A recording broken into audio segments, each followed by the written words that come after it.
महामारी की मार ने बढ़ाई सरकार की चिंता। पीएम मोदी आज दिन भर करेंगे ताबड़तोड़ बैठकें, कोरोना के हालात पर करेंगे चर्चा। कोरोना के कहर को देखते हुए हरियाणा सरकार का बड़ा फैसला, अब शाम 6 बजे से ही बंद होंगे बाजार, आज से ही लागू होंगे नए आदेश। कोरोना संकट में अब ऑक्सीजन की मची लूट, पानीपत से सिरसा के लिए निकला ऑक्सीजन का ट्रक हुआ गायब, थाने में दर्ज की गई शिकायत। कोरोना काल में नारनौल में ऑक्सीजन की कालाबाजारी, मरीज के परिजनों से वसूले 15,000 रुपए, एसडीएम ने दिए कार्रवाई के आदेश।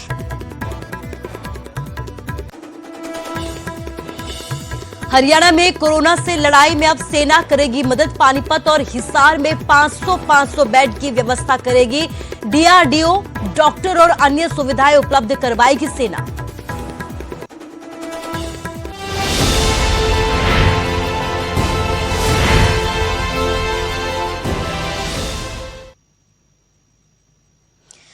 नमस्कार, स्वागत है आपका न्यूज 18 पंजाब हरियाणा हिमाचल में। मैं हूं आपके साथ कुसुम रावत। बुलेटिन का आगाज मुंबई से आ रहे एक बड़ी खबर के साथ करेंगे। मुंबई के कोविड अस्पताल में बड़ा हादसा हुआ है। आग लगने की वजह से 13 मरीजों की मौत हो गई है। विजय वल्लभ अस्पताल का यह पूरा मामला है, जहां पर आईसीयू में आग लगी है। करीब सुबह 3 बजे शॉर्ट सर्किट की वजह से आग भड़की है। हादसे के वक्त आईसीयू में भर्ती थे 17 कोरोना मरीज। तो मुंबई से खबर आपको बता रहे हैं, जहां पर आग लगने की वजह से 13 मरीजों की मौत हो गई है। विजय वल्लभ अस्पताल का यह पूरा मामला है, जहां पर आईसीयू में आग लगी है। करीब सुबह 3 बजे का यह पूरा मामला है, जब आग लगी थी मुंबई के कोविड अस्पताल में। एक बड़ा हादसा हुआ है, आग लगने की वजह से 13 मरीजों की मौत हो गई है। तस्वीरें आपके सामने अस्पताल की, विजय वल्लभ अस्पताल की तस्वीरें हैं, जहां पर आईसीयू में आग लगी है। सुबह करीब 3 बजे शॉर्ट सर्किट की वजह से आग लगना बताया जा रहा है। हादसे के वक्त आईसीयू में 17 कोरोना मरीज भर्ती थे। तो मुंबई से आपको खबर दिखा रहे हैं, जहां पर एक बड़ा हादसा हो गया है। अफरा तफरी मच गई। आग लगने के बाद जैसे तैसे मरीजों को वहां पर बचाने की कोशिश की गई, लेकिन इस बीच 17 मरीजों ने दम तोड़ दिया। मुंबई की खबर, सुबह 3 बजे ये आग लगी है। शॉर्ट सर्किट आग लगने की वजह बताई गई है। दमकल विभाग की टीम को भी बुलाया गया, आग पर काबू पाने की पूरी कोशिशें वहां पर की गई, लेकिन इस बीच बड़ी बात यह है कि 17 लोगों ने वहां पर दम तोड़ दिया है। कई लोगों को बचाया गया, दूसरे अस्पताल में शिफ्ट किया गया है। तस्वीरें आपके सामने मुंबई की है, जहां पर आग लगने की वजह से 13 मरीजों की मौत हो गई। विजय वल्लभ अस्पताल की तस्वीरें हैं। 3 बजे ये आग लगी है। शॉर्ट सर्किट आग लगने की वजह बताई जा रही है। कहा यह जा रहा है आईसीयू में 17 कोरोना मरीज भर्ती थे, लेकिन इस बीच कई को बचा लिया गया, लेकिन 13 कोरोना मरीजों ने यहाँ पर दम तोड़ दिया। अनएक्सपेक्टेडली फायर ये हुआ है और विदिन 2 मिनट्स पूरा स्मोक उधर होके एक बड़ा फायर ब्रेकअप, एक एक्सीडेंटल फायर ब्रेकअप हुआ है। ओके सर, कितना डेथ है इसमें? 13 डेथ हुआ है। ओके सर, इसमें कितना पेशेंट अभी हॉस्पिटल में थे और कितना पेशेंट को दूसरी जगह पे है? हाँ, अभी 90 और पेशेंट्स हमारे हॉस्पिटल में थे। 90 पेशेंट्स, 90 अराउंड 90 पेशेंट्स हमारे हॉस्पिटल में थे। ओके एंड जो दूसरे पेशेंट्स को हम लोग ने दूसरा हॉस्पिटल जिसको ऑक्सीजन की रिक्वायरमेंट है उनको तो अभी हम ट्रांसफर कर रहे हैं, वो प्रोसेस चल रही है। और चलिए बात अगली खबर की करते हैं। कोरोना के काल में बैठकों का दौर जारी है। कोरोना संकट पर एक्शन में पीएम मोदी है। पीएम मोदी आज एक बार फिर से मैराथन बैठकें करेंगे। सुबह 9 बजे से अधिकारियों के साथ समीक्षा बैठक की जाएगी। सुबह 10 बजे मुख्यमंत्रियों के साथ बैठक होगी। इसके साथ ही सबसे ज्यादा प्रभावित राज्यों के साथ ये बैठकें की जाएंगी। 12:30 बजे ऑक्सीजन निर्माताओं के साथ मीटिंग होगी। तो ताबड़तोड़ मीटिंगें पीएम मोदी की तरफ से आज होने वाली है। कोविड को लेकर एक्शन में है पीएम मोदी और आज ताबड़तोड़ बैठकें होंगी। इसी कड़ी में एक के बाद एक बैठकें होंगी। पहले 9 बजे अधिकारियों के साथ बैठक होगी, 10 बजे मुख्यमंत्रियों के साथ बैठक होगी। जो सबसे ज्यादा प्रभावित राज्य हैं, ऐसे राज्यों के मुख्यमंत्रियों के साथ पीएम मोदी की तरफ से यह बैठक की जाएगी। 12:30 बजे ऑक्सीजन निर्माताओं के साथ पीएम मोदी की तरफ से बैठक होगी। आपको बता दें कि ऑक्सीजन को लेकर हाहाकार मचा है, लूट मची है। कहा यह जा रहा है कि एक से दूसरे राज्य में ऑक्सीजन नहीं भेजी जा रही है। इस बीच कल भी बातचीत हुई थी, हाई लेवल की मीटिंग हुई थी और आज एक बार फिर से बैठकों का दौर जारी रहेगा। सुबह 9 बजे से ये बैठकें शुरू हो जाएंगी पीएम मोदी की तरफ से। पहले अधिकारियों के साथ अहम तौर पर बातचीत की जाएगी, तैयारियों पर मंथन किया जाएगा। इसके साथ ही 10 बजे मुख्यमंत्रियों के साथ एक अहम बैठक पीएम मोदी की तरफ से की जाएगी, जिसमें जो सबसे ज्यादा कोविड प्रभावित राज्य हैं उनसे तैयारियों की जानकारी ली जाएगी। क्या कुछ हालात राज्यों के अंदर है उनके बारे में जाना जाएगा। इसके साथ ही स्वास्थ्य सेवाओं के बारे में भी जानकारी ली जाएगी। इसके बाद 12:30 बजे ऑक्सीजन निर्माताओं के साथ भी पीएम मोदी की एक अहम बैठक होगी।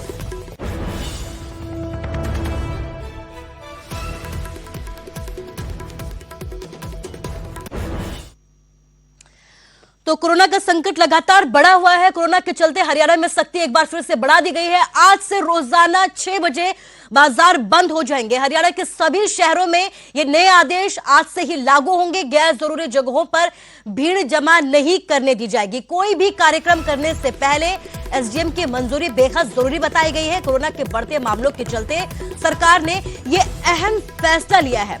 हरियाणा में अब 2 दिन से 10,000 के करीब मामले सामने आ रहे हैं और यही वजह है कि हरियाणा सरकार ने सख्ती बढ़ानी शुरू कर दी है और आज से रोजाना 6 बजे के बाद बाजारों को बंद करने के सख्ताई से आदेश जारी कर दिए हैं। यानी कि अब 6 बजे के बाद आपको दुकानें बंद करनी होंगी। तो ये खबर आज हरियाणा के लिहाज से बड़ी है, क्योंकि आज से 6 बजे आपको बाजार बंद करने होंगे। भीड़ भाड़ वाली जगह पूरी तरह से खाली करवा दी जाएंगी। सभी शहरों में ये आदेश सख्ताई से लागू करने के आदेश जारी किए गए हैं। कोरोना और बढ़ता जा रहा है तो हमें और कठिन कदम उठाने पड़ रहे हैं। अगर और बढ़ेगा तो और कठिन कदम उठाएंगे। इसलिए आज हमने फैसला किया है कि कल से सारे बाजार, सारी दुकानें जो हैं शाम 6 बजे से बंद हो जाएंगी और गैर जरूरी जितने भी एकत्रीकरण हैं किसी भी प्रकार के, कहीं पर भी हो रहे हैं, उन सब पर रोक लगा दी जाएगी। कल से 6 बजे से दुकानें बंद हो जाएगी, तो ऐसा फैसला लिया। मैं बता रहा हूँ कि रेस्ट्रिक्शन हम लगाने वाले हैं कल से सोचा है कि 6 बजे के बाद बाजार जो है बंद रखेंगे। तो कोरोना में लड़ाई से अब सेना भी मदद करेगी। भारतीय सेना ने मदद के लिए अपने हाथ आगे बढ़ाए हैं। डीआरडीओ पानीपत और हिसार में 500 बेड की व्यवस्थाएं की जाएंगी। डॉक्टर और अन्य सुविधाएं जो हैं वो उपलब्ध करवाएगी सेना। तो कहीं ना कहीं सेना ने मदद के लिए अपने हाथ आगे बढ़ाए हैं, क्योंकि कोरोना का कहर लगातार बढ़ता जा रहा है। इस बीच कोरोना के कहर को रोकने के लिए अब हरियाणा में सेना मदद करेगी। हरियाणा सरकार की भारतीय सेना ने मदद के लिए अपने हाथ आगे बढ़ाए हैं। कोरोना की चेन को तोड़ने के लिए 500 बेड की व्यवस्था की जाएगी। पानीपत और हिसार में डॉक्टर और अन्य सेवाएं भी सेना की तरफ से उपलब्ध करवाई जाएंगी।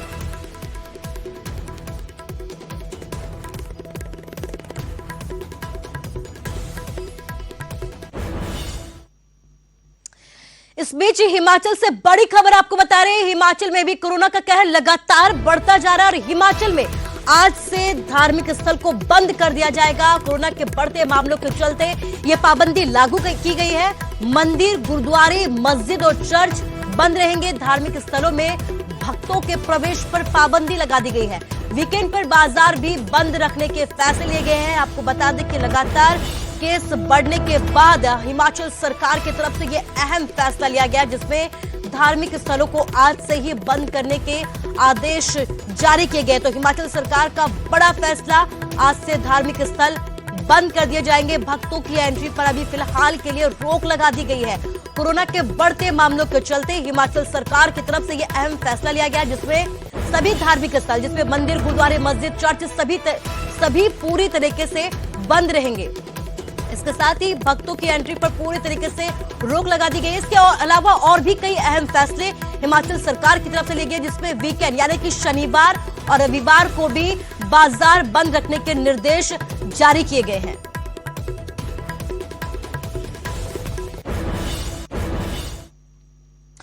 और चलिए बात अगली खबर की करते हैं। ऑक्सीजन संकट के बीच मुनाफाखोरी लगातार जारी है।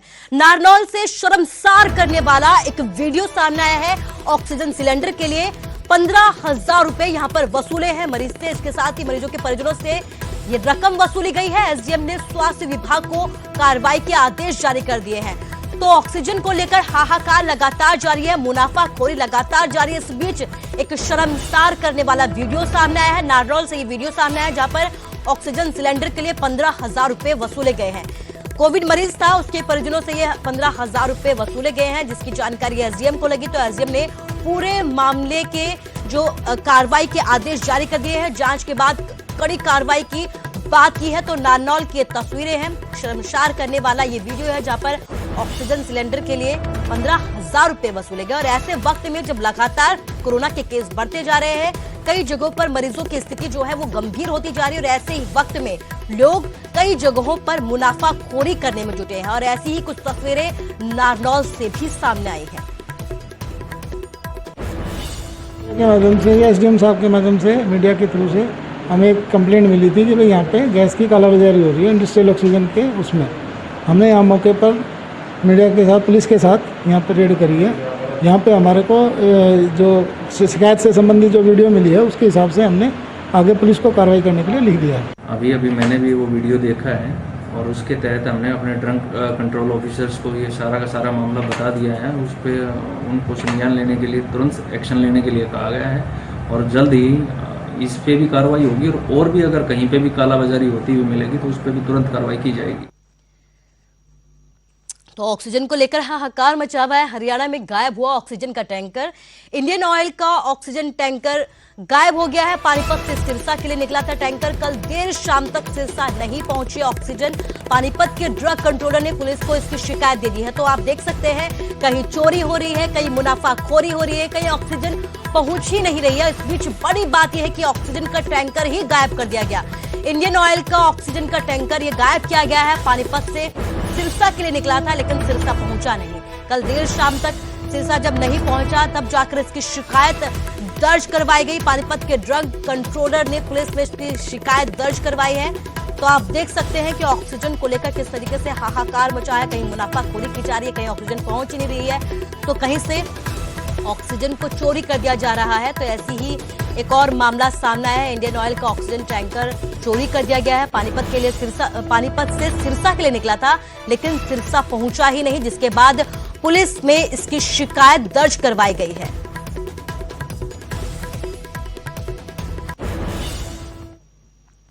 और चलिए बात अगली खबर की करते हैं। वीरवार को हुई हिमाचल मंत्रिमंडल की बैठक में प्रदेश में कोई नई बंदिशें नहीं लगाई गई है। नाइट कर्फ्यू से लेकर धारा 144 और लॉकडाउन का फैसला जिलों के डीसी पर छोड़ दिया है हिमाचल सरकार ने। कोई फैसला लेने से पहले उपायुक्तों को राज्य सरकार से अनुमति लेनी बेहद जरूरी बताई गई है। बैठक में कोरोना की स्थिति की भी समीक्षा की गई है। सरकार ने यह फैसला लिया है कि 18 से 44 वर्ष की आयु वर्ग के लोगों को सरकारी स्वास्थ्य संस्थानों में मुफ्त टीका लगाया जाएगा। कोरोना का यह टीकाकरण अभियान 1 मई से शुरू होगा। इसके साथ ही यह भी फैसला लिया गया है कि होम आइसोलेशन में रह रहे कोविड-19 रोगियों को बेहतर स्वास्थ्य सुविधाएं प्रदान करने के लिए ब्लॉक स्तर पर मोबाइल टीमें गठित की जाएंगी। जिन मरीजों की हालात ज्यादा खराब होते जा रहे हैं उन्हें अस्पताल में शिफ्ट करने के लिए गाड़ी विशेष रूप से दी जाएगी।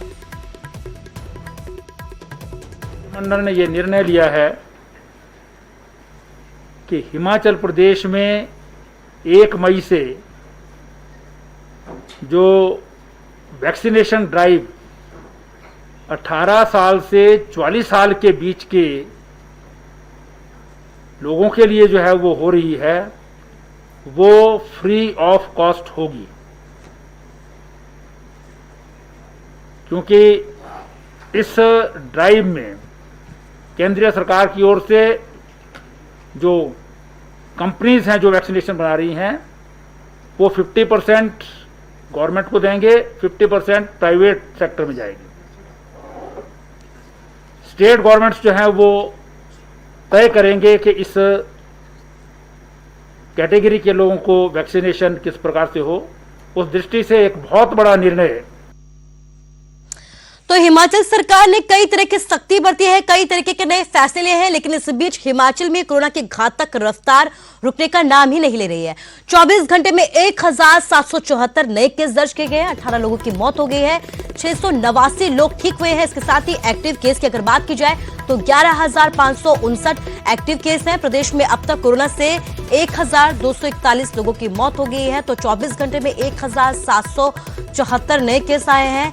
18 लोगों की यहां पर मौत भी हो गई है। हिमाचल सरकार की तरफ से कई अहम फैसले भी लिए गए हैं। धार्मिक संस्थानों को बंद कर दिया गया है। वीकेंड पर यानी कि शनिवार और रविवार को बाजार बंद रखने के निर्देश भी जारी किए गए। इस बीच बड़ी बात यह है कि कोरोना की घातक रफ्तार थमने का नाम ही नहीं ले रही है। 24 घंटे में 1774 नए केस दर्ज किए गए हैं। इसके साथ ही 18 लोगों की मौत हो गई। 18 लोगों ने कोरोना की वजह से हिमाचल में दम तोड़ दिया है।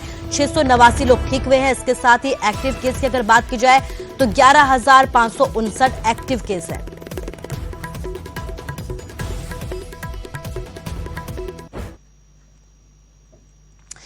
क्या साइबर सिटी में प्रशासन कोरोना से मौत के आंकड़ों पर पर्दा डालने में लगा है?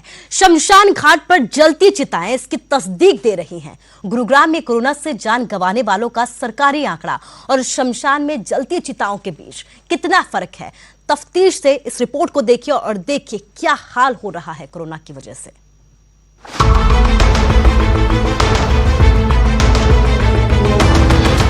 कोरोना काल में शमशान घाट पर लाशें बिछी, चिताएं जल रही। तस्वीरें दिल्ली से सटे साइबर सिटी गुरुग्राम की, जहां हर दिन कोरोना मौत बांट रहा है, लेकिन मौत के कागजी आंकड़ों पर सवाल उठ रहे हैं। बुधवार को गुरुग्राम में कोरोना से 4 लोगों की मौत हुई, लेकिन शमशान घाट के कर्मचारी ने एक ही दिन में 25 से 30 शवों के अंतिम संस्कार की बात कही। कोविड वाले कितने पेशेंट लेते हैं? 20-25 तो आ ही जाते हैं डेली। अच्छा, तो ये क्या क्या व्यवस्था की गई शमशान की तरफ से? शमशान की तरफ से ऐसा है, बहुत जी निगम वाले तो सारा काम करते ही हैं। बाकी कोई सारी सुविधाएं, कोई दिक्कत नहीं। लकड़ी जो लकड़ी में कराना चाहता है लकड़ी में करा देते हैं। आलम तो यह है कि शवों का अंतिम संस्कार करने के लिए भी परिजनों को धक्के खाने पड़ रहे हैं। कई लोगों को शमशान घाट तक पहुंचने के लिए प्राइवेट एम्बुलेंस का सहारा भी लेना पड़ रहा है। इधर गुरुग्राम के जिला उपायुक्त ने मौत के आंकड़ों पर उठते सवालों के बीच जांच की बात कही है। आज तो पहले लेके आए, दिन में 2-3 ले आते हैं। तो कितने दिन से आप ये ला रहे हो? हम तो ला रहे हैं, पिछले कोविड से ही चल रहा है। अच्छा, आप कंटिन्यू कितने दिन से? 1 हफ्ते से, 2 हफ्ते से? हम 9 महीने से ही काम कर रहा है। अच्छा, तो कभी कितनी डेड बॉडी, 20-25 डेड बॉडी दिन में ले आते हो क्या? नहीं लाते। कितनी? 4-5 से ज़्यादा नहीं लगाते डेली। अच्छा, पूरी डेली आती है? नहीं, कोई भी निश्चित भी नहीं है। किसी दिन 2 भी रह जाए, किसी दिन 1 भी रह जाए, किसी दिन 4 भी आ जाए। देखिए, ये मामला तो अभी आपने मेरे संज्ञान में ही लाया है। ये मैं चेक करके ही इस पर कुछ बता सकता हूँ। नॉर्मली जो डेथ्स हैं, हमारी मेडिकल जो CMO की टीम है उनके पास हॉस्पिटल से ही आती हैं। तो हो सकता है कभी वो सेम डे आ जाएं या एक दिन पीछे आ जाएं, पर जो भी डेथ्स हैं वो रिपोर्ट करी जाती हैं। यदि कोई भी ऐसी बात जो आप कह रहे हैं तो उसकी पूरी जांच करें। गुरुग्राम में हर दिन कोरोना का विस्फोट हो रहा है, लेकिन सवाल है कि शमशान घाट के कर्मचारी जब रोजाना 25 से 30 शवों के अंतिम संस्कार की बात कह रहे हैं, तो क्या जिला प्रशासन मौत के आंकड़ों पर पर्दा डालने में लगा? धर्मवीर शर्मा, न्यूज़ 18, गुरुग्राम। तो कोरोना काल में शमशान घाट की तस्वीरें वाकई में बेहद डराने वाली है। रोजाना मौत का आंकड़ा बढ़ता जा रहा है। एक चिता ठंडी नहीं होती कि दूसरी चिता साथ जलने लगती है। करनाल में कोविड-19 से मौत का आंकड़ा 200 के पार पहुंच चुका है। बुधवार को भी कोरोना से 5 लोगों की मौत हो गई और पिछले 24 घंटों की अगर बात की जाए तो पिछले 24 घंटे में कोरोना की वजह से 5 लोगों ने करनाल में दम तोड़ दिया है। एक चिता ठंडी पड़ती नहीं कि दूसरी पहले जल जाती है। पिछले कई दिनों से करनाल के इस शमशान घाट की यही तस्वीर नज़र आ रही है।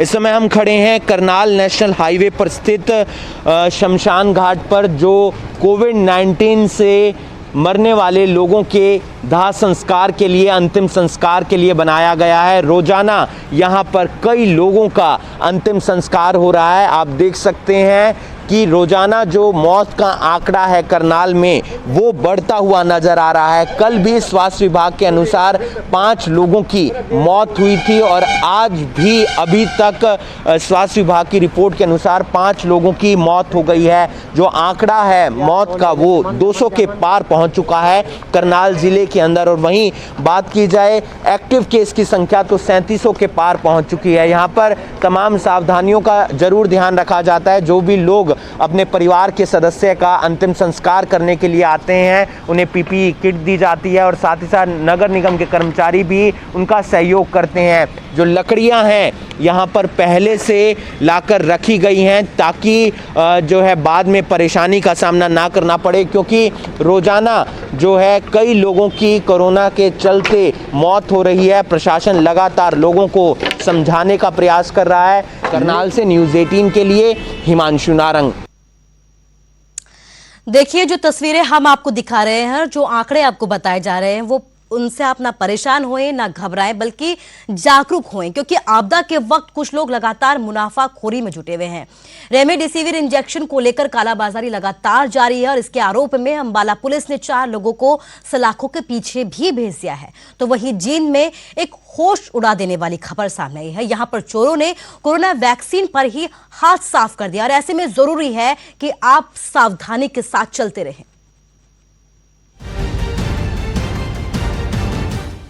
कोरोना संकट के बीच रेमडेसिविर इंजेक्शन की कालाबाजारी जारी है। अंबाला पुलिस ने नाइट कर्फ्यू के दौरान जब 2 गाड़ियों की तलाशी ली तो रेमडेसिविर के 24 इंजेक्शन बरामद हुए।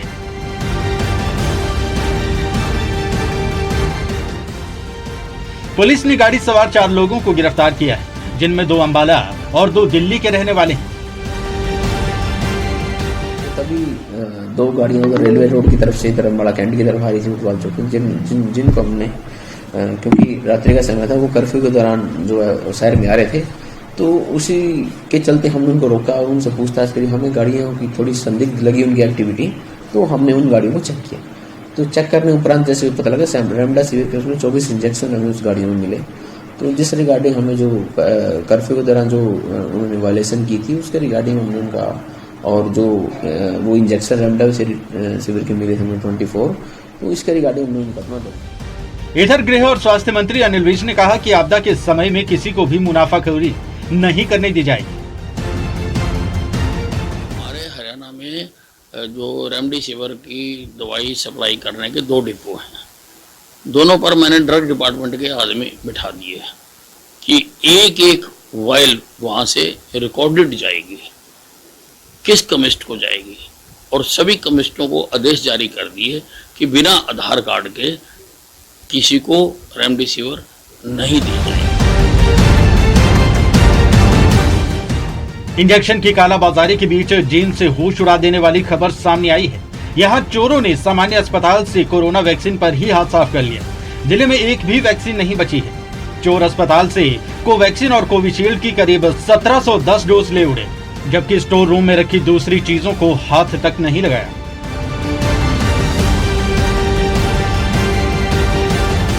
हालांकि शाम होने तक चोर अस्पताल के सामने ही चाय की दुकान पर वैक्सीन को छोड़कर एक खत लिखकर चले गया। एक पासे इंजेक्शन दी कालाबाजारी तो दूजे पासे कोरोना वैक्सीन दी चोरी दस्सण दे लई काफी है कि कोरोना काल दे विच सेहत सहूलतां दा हाल की है। अंबाला तो कृष्ण बाली ते जींद तो विजेंद्र, न्यूज़ 18।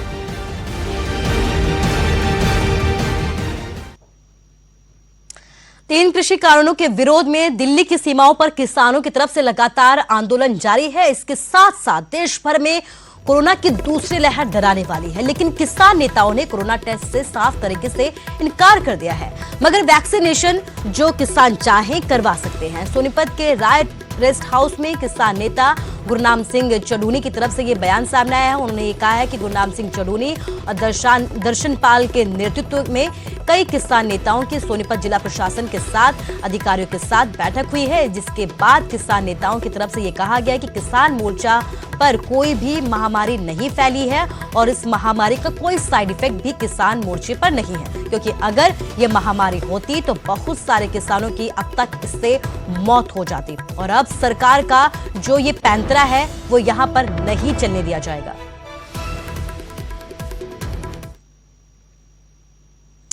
और चलिए आगे बढ़ते हैं। कोविड-19 महामारी ने परस्पर निर्भरता की भावना को सुदृढ़ किया है, जिससे कि पूरा देश इस विपत्ति का एकजुट होकर मुकाबला कर सके। वैक्सीनेशन जारी है, लेकिन इसके साथ ही जरूरत है कि हम सभी अपना सर्वश्रेष्ठ योगदान दें, जिससे हम सब एक साथ इस वायरस को हराने की तरफ अपने कदमों को आगे बढ़ा सके। नेटवर्क 18 तो इस मुहिम में हर कदम पर आपके साथ है, लेकिन जब तक सभी सुरक्षित नहीं होते तब तक कोई भी सुरक्षित नहीं होगा। इसी सोच के आधार पर हमारे कैंपेन संजीवनी का लक्ष्य ये सुनिश्चित करना है कि वैक्सीन पाना हम सभी भारतीयों का समान अधिकार है।